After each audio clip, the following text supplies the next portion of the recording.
உன்னை நம் வாழ்க்கையை சரி செய்து கொண்டிருக்கிறார் சாயப்பா என்று நினைத்து பல விஷயங்களை நீ மாற்றிக்கொண்டு வருகிறாய்.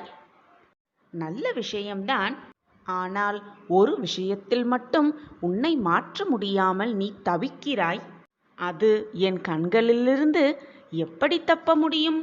மற்றவர்கள் உன்னை எந்த வழியில் வசைபாடினாலும் அவர்களுக்கு மீண்டும் பதில் தராதே. அமைதியாக இருந்துவிடு.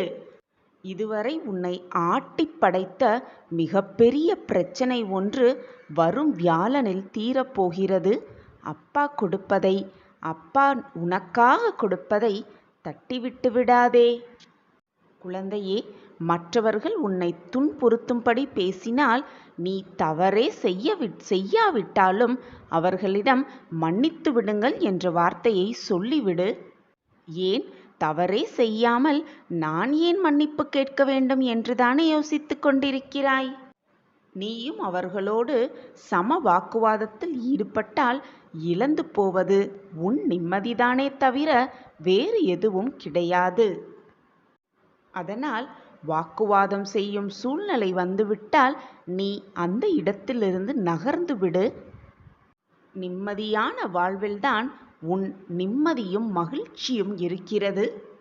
மற்றவர்களின் நலனை பற்றி யோசிப்பது தவறு ஒன்றும் இல்லை.